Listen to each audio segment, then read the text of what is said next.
He approached a girl sitting alone in a cafe, drinking hot coffee. The aroma of coffee hit him in the nose. A little embarrassed, he turned to the girl. "Girl, hello. It's not good to steal in broad daylight," he said quietly but clearly. "What?" Looking at him in surprise, she asked, her eyes slowly rounded. "I'm not a thief. You're confusing me with someone."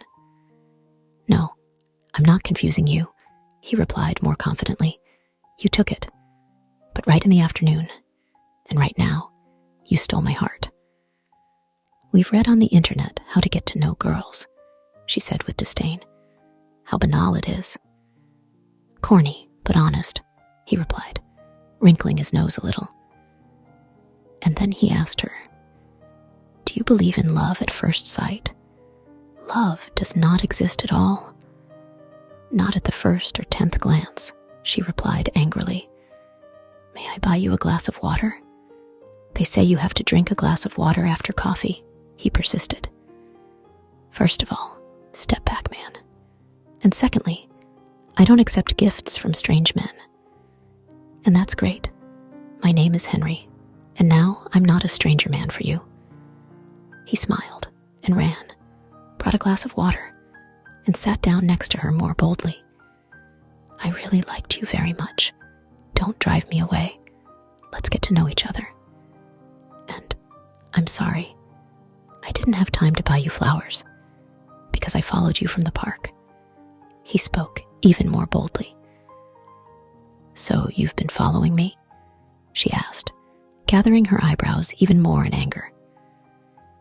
"No, I wasn't following you. I was just following you so as not to lose sight of you," he replied simply. "Why do you want to get to know me? Maybe I'm a prostitute?" she asked, already smiling. "A lonely girl sitting on a bench in the park and reading a book? And I've seen it. And this book is not a collection of jokes or like how to become a bitch. Please, I'll never believe it," he smiled. After this conversation, there were long, cozy evenings in a cafe, walks in the same park. They sat on that bench for a long time and laughed merrily. He confessed his love to her, and she reciprocated it. Sometimes they sat on the grass in the park in the evening, looked at the starry sky, and made plans for the future. He wanted 4 children, 2 boys and 2 girls. She insisted on 3, no matter what gender. And in conversation, he always gently but firmly held her hand.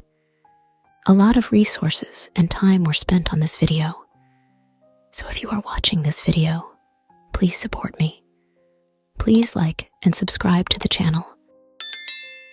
The day came when he walked her down the aisle. They were beaming with happiness.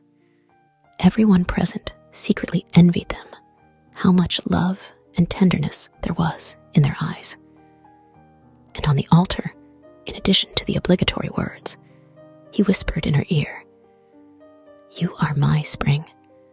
You are my air, without which I cannot live. You are my universe." Life went on as it does for all people. It was the first time we had worked together for years.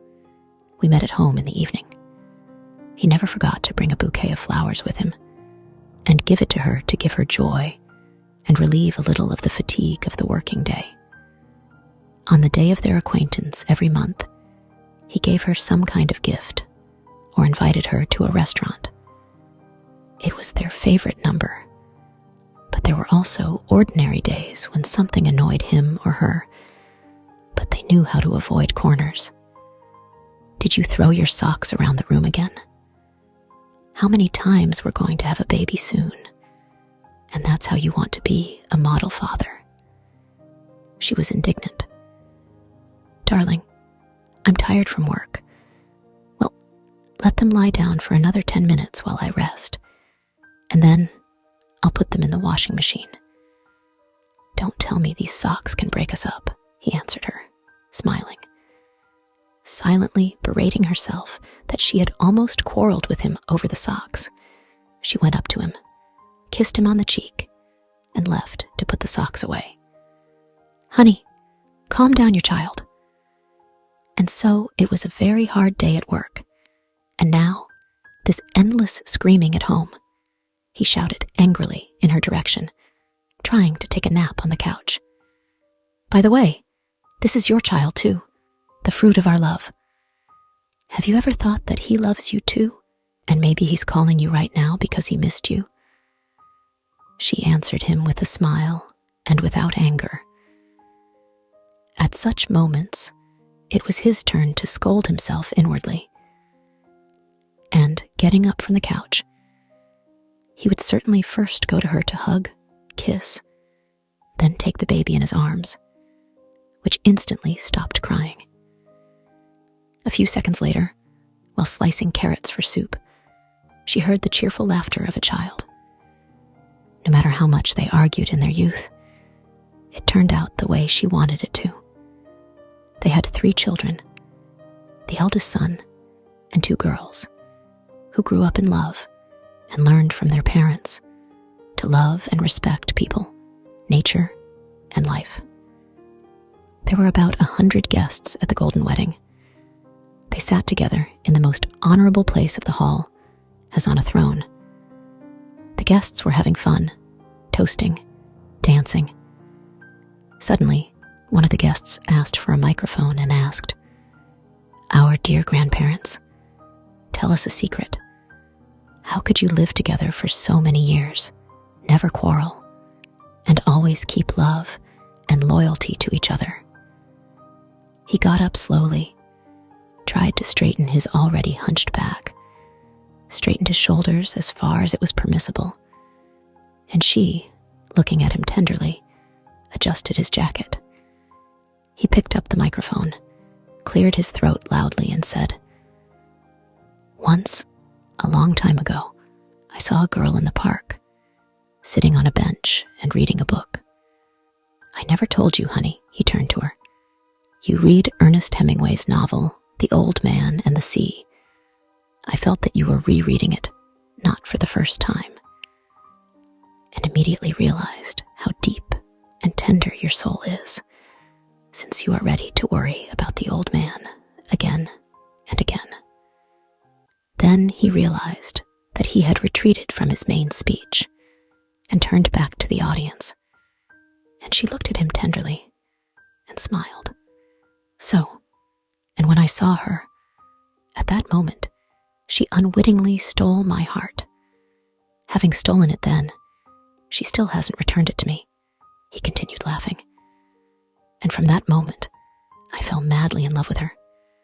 She became my spring for me, in spring, autumn, spring, and fierce winter. She became my inspiration. She became my air, without which I could not live." And turning to her, taking her gently by the hands, he repeated, "You are my air, darling. Never forget about it." A year later, she was gone. He went to that park every evening, sat on the same bench, and in his hands, he held a small book, The Old Man and the Sea, and her photo.